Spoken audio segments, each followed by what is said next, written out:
പിതാവിൻ്റെയും പുത്രൻ്റെയും പരിശുദ്ധാത്മാവിൻ്റെയും നാമത്തിൽ ആമീൻ. വന്യരായ വൈദിക സഹോദരരെ, സുവിശേഷ പ്രവർത്തകരെ,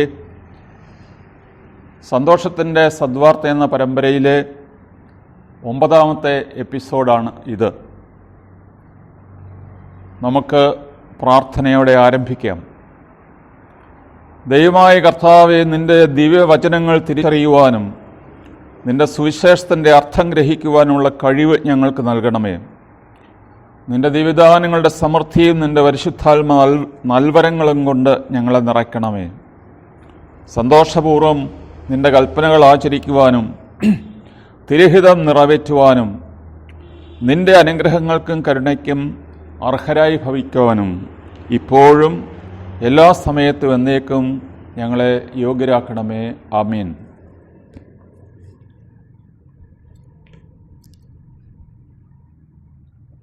ആണ്ടുവട്ടത്തിലെ ഏറ്റവും വികാരസാന്ദ്രമായ ഒരു പെരുന്നാളാണ് ക്രിസ്മസ്. നമ്മളതിനെ വിളിക്കുന്നത് നമ്മുടെ കർത്താവിൻ്റെ രക്ഷാകരമായ ജനനപ്പെരുന്നാൾ എന്നാണ്. രക്ഷാകരം എന്ന വിശേഷണം കൂട്ടിച്ചേർക്കുമ്പോൾ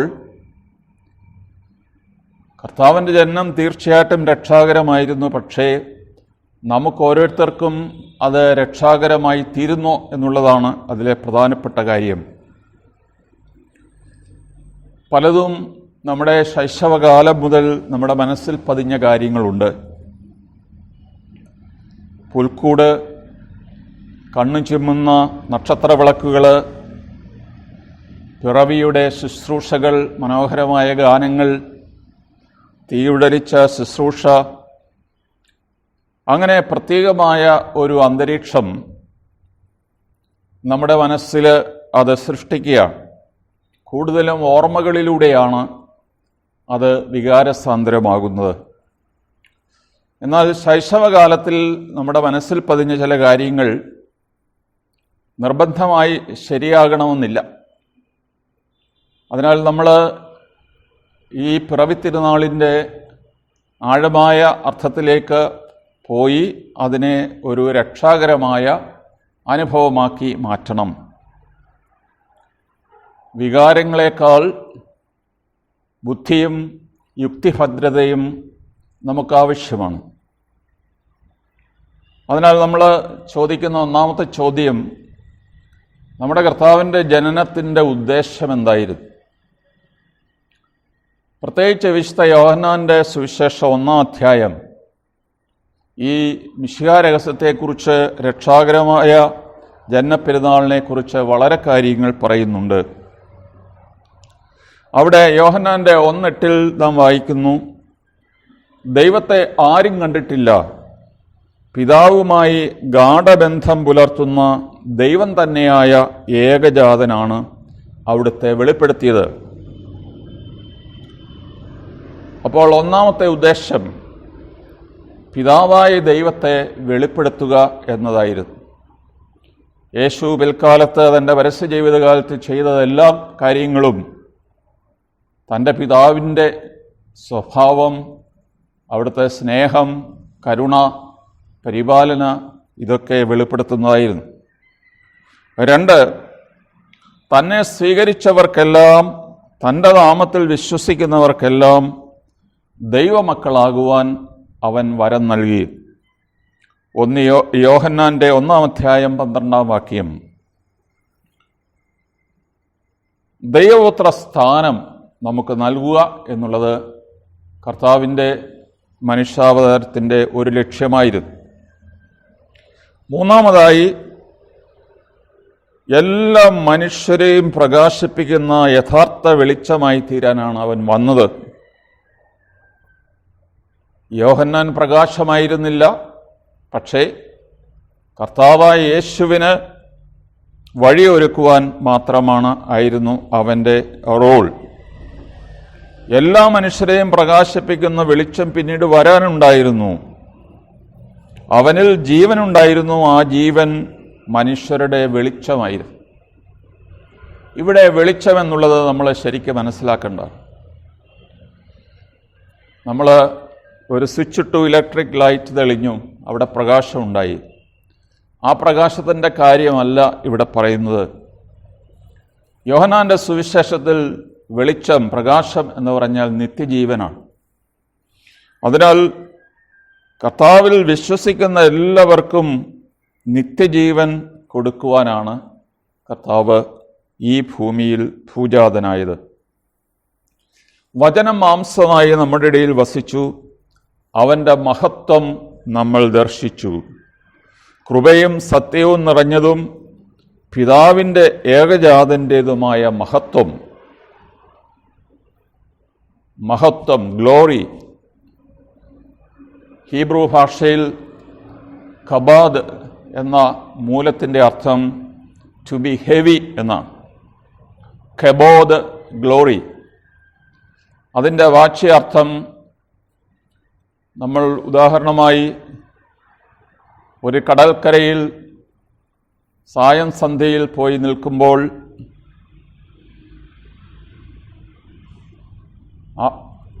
കടലിൽ നിന്ന് ഉയർന്നു വരുന്ന ഭീമാകാരമായ മേഘങ്ങൾ ഈ അന്ത്യസൂര്യൻ്റെ പ്രഭാപൂർണമായ ആ വെളിച്ചത്തിൽ സ്വർണ്ണ നിറത്തിൽ കാണപ്പെടുന്നത് നമ്മൾ പലപ്പോഴും കണ്ടിട്ടുള്ള ഒരു പ്രതിഭാസമാണ്. അങ്ങനെ ഒരു ഹെവി ക്ലൗഡ്, ഈ ഹെവി ക്ലൗഡിനെ കുറിച്ച് പലയിടത്തും പറയുന്നുണ്ട്. പുറപ്പാട് പുസ്തകത്തിൽ 40-ാം അധ്യായത്തിലാണെന്ന് തോന്നുന്നു, ഒരു ഭീമാകാരമായ മേഘം സമാഗമ കൂടാരത്തിൻ്റെ മുകളിൽ ഇങ്ങനെ തങ്ങി നിന്നു. അത് അപ്രത്യക്ഷമാകുന്നിടം വരെ ഇസ്രായേൽ ജനത അവരവരുടെ കൂടാരങ്ങൾ പൊളിച്ച് അടുത്ത സ്ഥലത്തേക്ക് നീങ്ങുകയില്ലായിരുന്നു. അതവർക്കൊരടയാളമായിരുന്നു, ദൈവത്തിൻ്റെ സാന്നിധ്യത്തിൻ്റെ അടയാളം. ഇവിടെ നാം വായിക്കുന്നു, ആട്ടിടയന്മാരുടെ മേൽ കർത്താവിൻ്റെ മഹത്വം പ്രകാശിച്ചു. അന്നത്തെ കാലത്തെ ആട്ടിടയന്മാർ എല്ലാവരാലും വെറുക്കപ്പെട്ട, കള്ളന്മാരായി മുദ്രകുത്തപ്പെട്ട, സമൂഹത്തിൽ ആരും അടുപ്പിക്കാത്ത ഒരു കൂട്ടം മനുഷ്യരായിരുന്നു. പകൽ ആടിൻ്റെ കൂടെ, രാത്രിയിൽ ആടിന് കാവല് കിടക്കുക, ഇതിനിടയിൽ വീട്ടിൽ പോകുന്നില്ല, എവിടെയാണ് അവർക്ക് ഭക്ഷണം കഴിക്കുവാൻ കിട്ടുക. അതുകൊണ്ട് അടുത്ത പറമ്പുകളിൽ എല്ലാവരും കടന്ന് കിട്ടാവുന്നതെല്ലാം പറിച്ചു തിന്നുക എന്നുള്ളത് അവരുടെ ഒരു സ്വഭാവമായിരുന്നു. പലപ്പോഴും അവർക്ക് ദൂഷണങ്ങളും മർദ്ദനങ്ങളും ഒക്കെ ഏറ്റിട്ടുണ്ട്. പക്ഷേ ജീവിക്കണമല്ലോ, പിന്നെയും അടുത്ത ദിവസവും അവർ കട്ടുതിന്നു. ഇങ്ങനെ കള്ളന്മാരും വിശ്വസിക്കാൻ കൊള്ളാത്തവരുമായിരുന്ന ആട്ടിടയന്മാരുടെ മേലാണ് ആദ്യമായി കർത്താവിൻ്റെ മഹത്വം ഉദിക്കുന്നത്. ഇത് പിൽക്കാലത്ത് താൻ പാപികളെ, ഏറ്റവും സമൂഹത്തിൽ അവഗണിക്കപ്പെട്ട് കിടന്നവരെ അന്വേഷിച്ചാണ് വന്നത് എന്ന് പറഞ്ഞ ആ കാര്യം ഇവിടെ സമ്പൂർണമാവുകയാണ്. അടുത്ത നമ്മുടെ ചിന്ത, സകല ജനത്തിനും വേണ്ടിയുള്ള സന്തോഷത്തിൻ്റെ സദ്വാർത്ത ഞാൻ നിങ്ങളെ അറിയിക്കുന്നു എന്നാണല്ലോ മാലാഖമാർ പറഞ്ഞത്. ആ സന്തോഷത്തിൻ്റെ സദ്വാർത്ത എന്ന ലൂക്കായുടെ സുവിശേഷം 2:10 വാക്യമാണ് നമ്മുടെ ഈ പരമ്പരയ്ക്ക് പേരായി, നാമമായി എടുത്തിരിക്കുന്നത്. ഇത് നമുക്കറിയാവുന്നതുപോലെ ക്രിസ്മസ് പരസ്പരം നമ്മൾ സമ്മാനങ്ങൾ കൈമാറുന്ന ഒരു വലിയ അവസരമാണ്. നമ്മൾ സമ്മാനപ്പൊതി കൈമാറുമ്പോൾ അത് വർണ്ണക്കടലാസിൽ അതിമനോഹരമായി പാക്ക് ചെയ്ത് അതിനേക്കാൾ മനോഹരമായ ഒരു ചരട് കൊണ്ട് ബന്ധിച്ച് അതിൽ ഒരു കുറിപ്പ് വെച്ച്, എന്നാൽ ക്രിസ്മസിൻ്റെ ദിവസം മാത്രമേ അത് പൊട്ടിക്കുകയുള്ളൂ. അപ്പോൾ എല്ലാ ഗിഫ്റ്റിലും ഒരു സർപ്രൈസ് ഉണ്ട്. നേരത്തെ നമുക്ക് ഗിഫ്റ്റ് കിട്ടുമെങ്കിലും അത് നമ്മൾ ഉടനെ പൊട്ടിച്ച് നോക്കാറില്ല. ക്രിസ്മസിൻ്റെ ദിവസം രാവിലെ വരെ കാത്തു നിൽക്കും. ഇവിടെ വർണ്ണക്കടലാസിൽ പൊതിഞ്ഞൊരു ഗിഫ്റ്റായിട്ടല്ല യേശു വന്നത്. പിന്നെയോ പിള്ളക്കച്ച കൊണ്ട് പൊതിഞ്ഞ് പുൽത്തൊട്ടിയിൽ കിടത്തിയിരിക്കുന്ന ഒരു ശിശുവിനെ നിങ്ങൾ കാണും.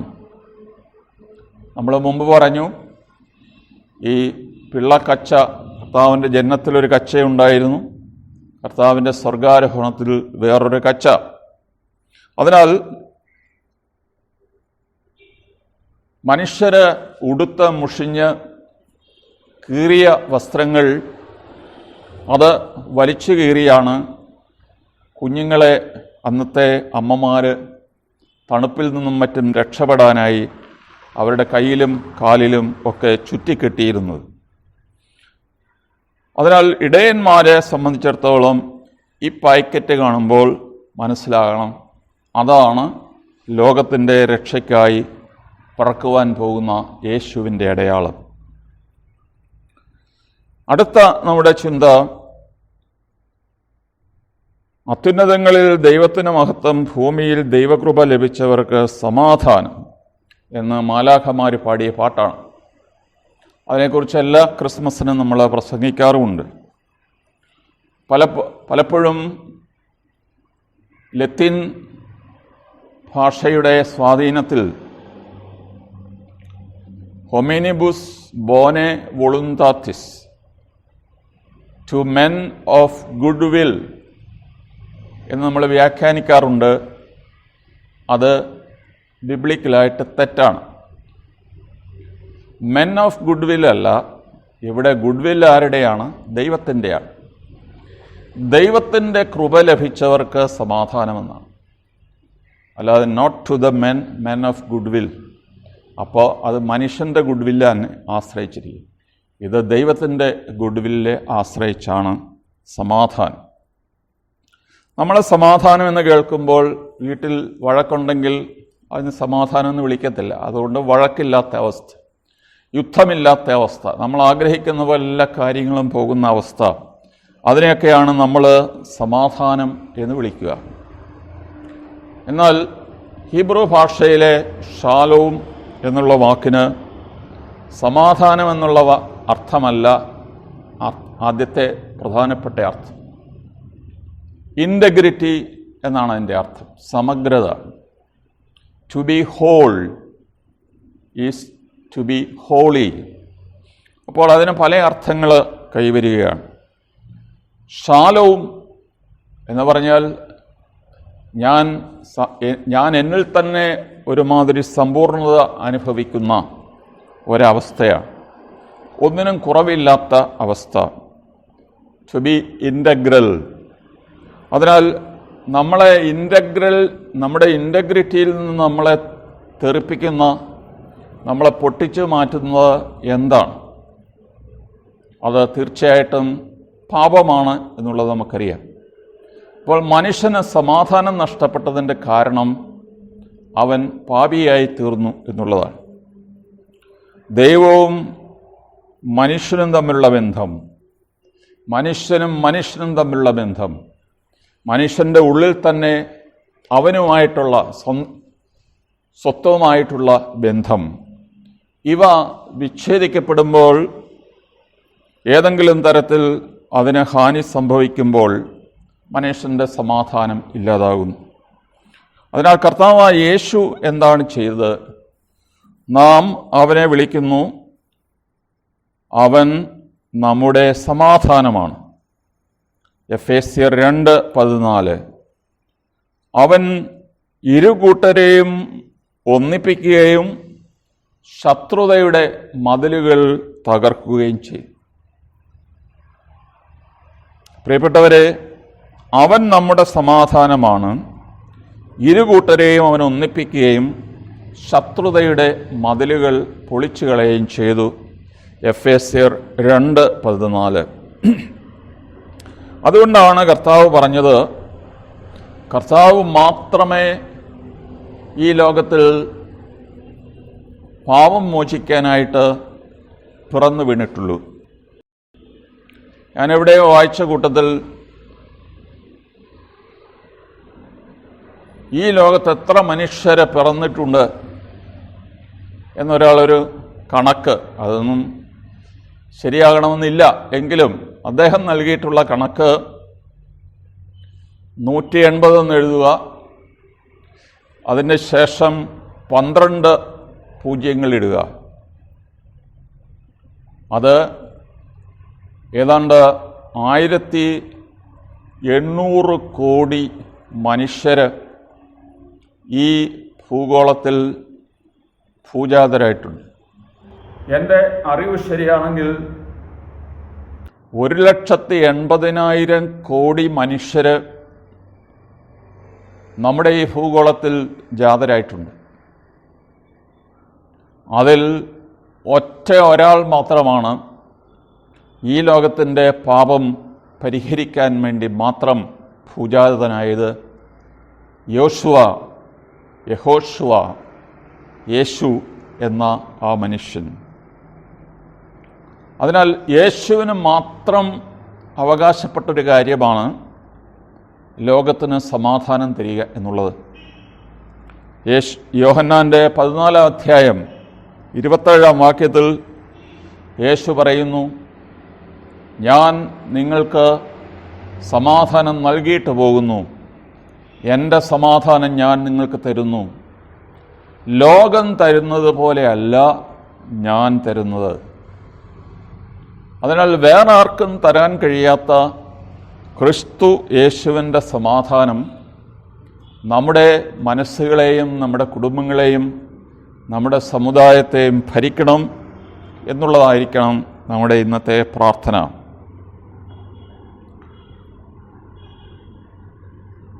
പ്രിയപ്പെട്ടവരെ, ഇത്രയും പറഞ്ഞ ശേഷം നമ്മൾ ഈ ക്രിസ്മസിന് എന്ത് ചെയ്യണം എന്നുള്ള ഏതാനും ചിന്തകൾ മാത്രം പങ്കിടുകയാണ്. ഇടയന്മാർ എന്ത് ചെയ്തു? ഇടയന്മാർ അവർക്ക് സൂചന ലഭിച്ച ഉടൻ തന്നെ ബേത്ലഹേമിലേക്ക് പോയി മറിയത്തിനെയും ജോസഫിനെയും പുൽത്തൊട്ടിയിൽ കിടത്തിയിരിക്കുന്ന യേശുവിനെയും കണ്ടു. അവിടെ ഒരു കാക്ക പറന്നു പോകുന്നത് ഞാൻ കണ്ടു എന്ന് പറയുന്നത് പോലെയല്ല. തെയോറൈൻ എന്നുള്ള വാക്ക് നിരീക്ഷിക്കുക, ധ്യാനിക്കുക എന്നൊക്കെയുള്ള അർത്ഥമുണ്ട്. അതിനാൽ ഈ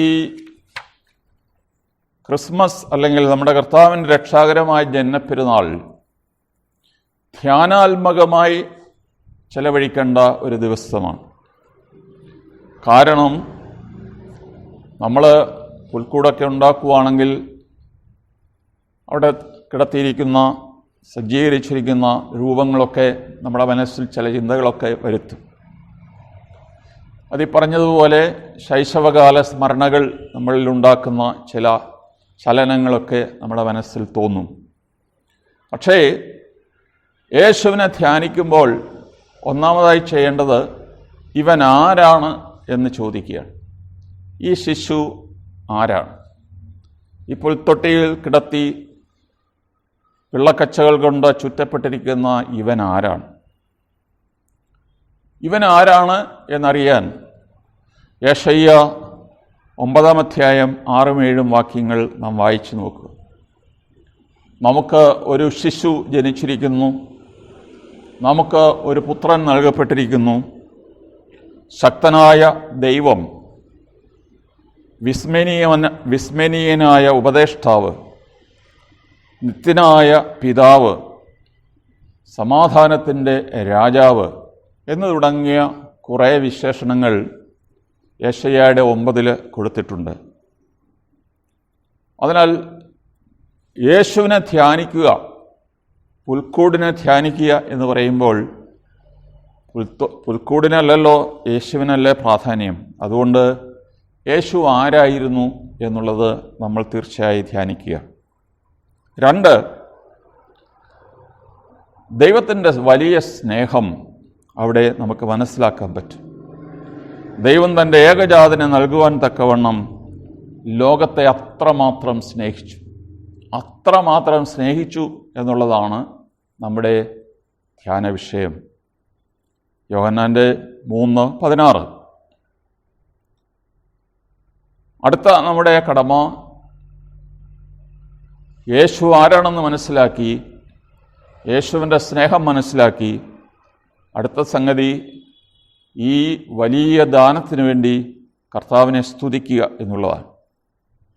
അവർണ്ണനീയമായ ദാനത്തിനു വേണ്ടി കർത്താവെ നിനക്ക് സ്തുതി. 2 കൊറിന്ത്യർ 9:15. സിറോ മലബാർ കുർബാനയിൽ പരിശുദ്ധ കുർബാനയെക്കുറിച്ചാണ് അത് പറയുന്നതെങ്കിൽ നമുക്ക് ഇവിടെ ഈ പുൽക്കൂടിനെക്കുറിച്ച്, പിറന്നു വീണ യേശുവിനെക്കുറിച്ച് ധ്യാനിക്കുമ്പോൾ യേശുവിന് വേണ്ടി, യേശുവിൻ്റെ ജനനത്തിന് വേണ്ടി അവർണ്ണനീയമായ, ഇൻഡിസ്ക്രൈബിൾ, വിവരിക്കാൻ പാടില്ലാത്ത ഈ വലിയ ദാനത്തിന് വേണ്ടി കർത്താവെ നിനക്ക് സ്തുതി എന്ന് പറയുവാൻ നമുക്ക് പഠിക്കാം. അടുത്തത് താഴുവാൻ പഠിക്കുക.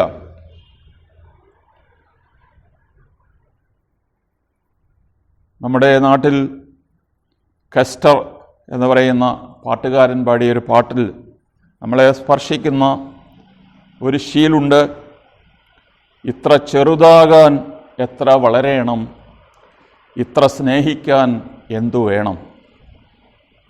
ഇത് ആവർത്തിച്ച് നാം പാടുമ്പോൾ നമുക്ക് മനസ്സിലാകുന്ന ഒരു സംഗതി, ദൈവത്തിന് മാത്രമേ ഇത്രയും താഴാൻ പറ്റുകയുള്ളൂ.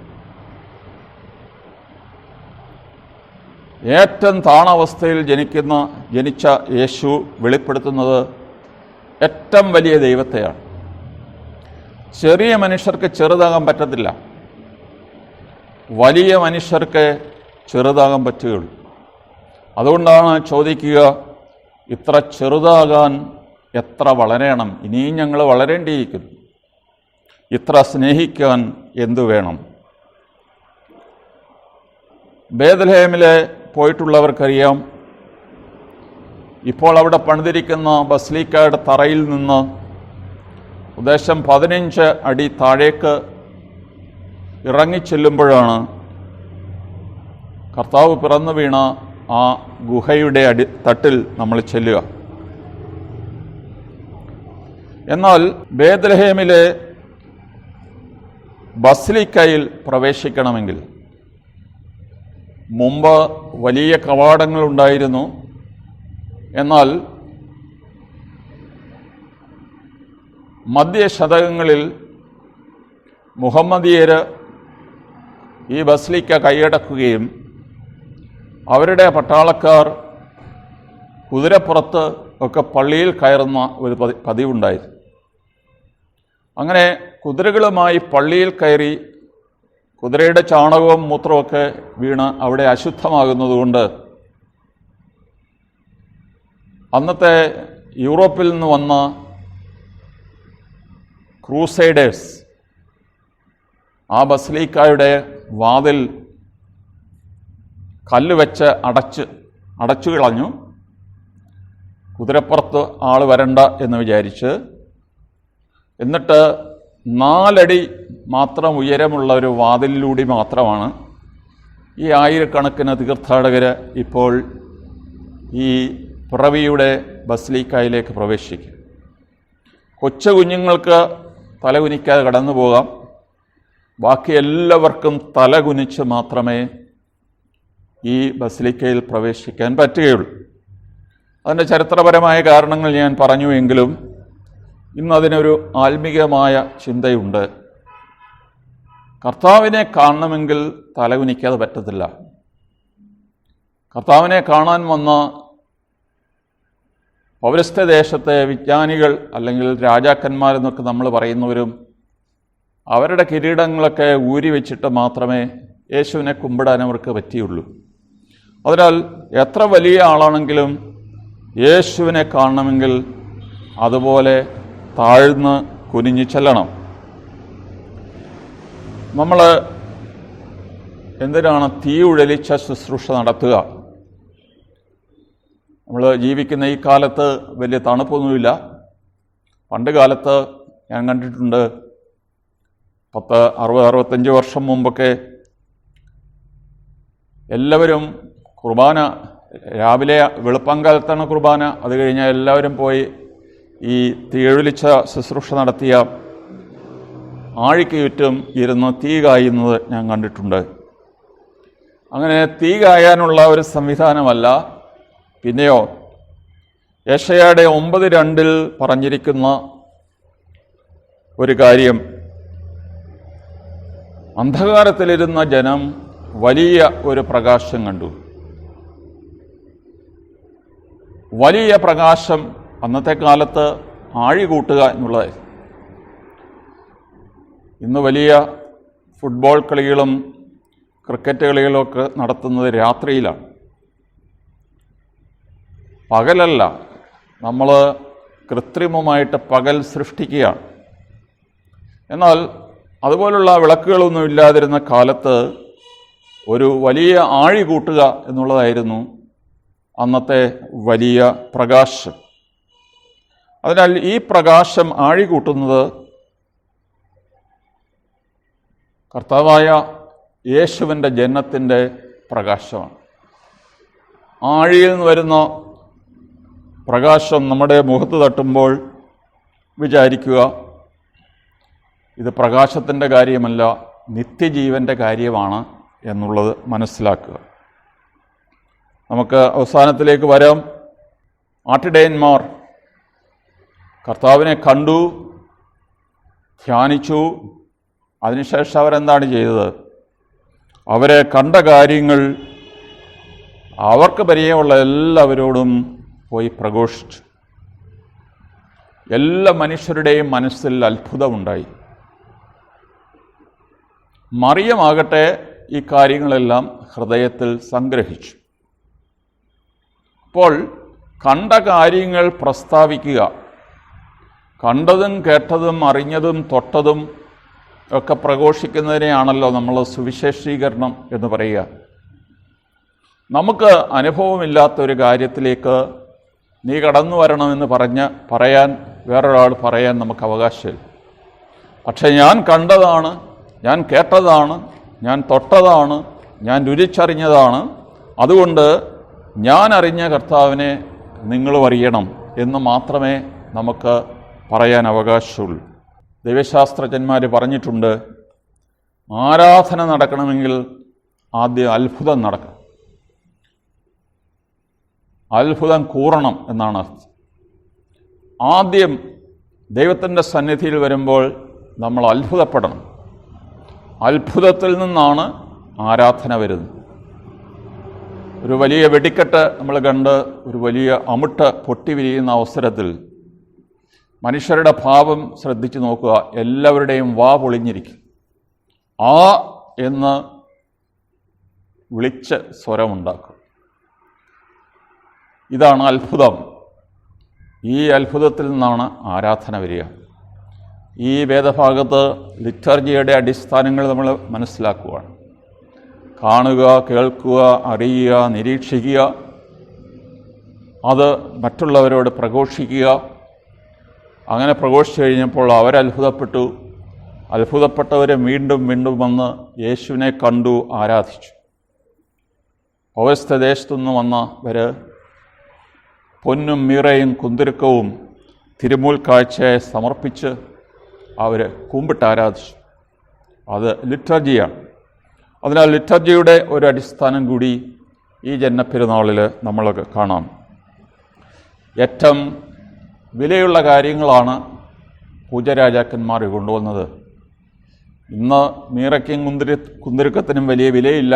പണ്ട് കാലത്ത് അതൊക്കെ വിലയുള്ള കാര്യങ്ങളായിരുന്നു. ഇന്ത്യയിൽ നിന്നാണ് ഈജിപ്തിലെ മമ്മികളെ,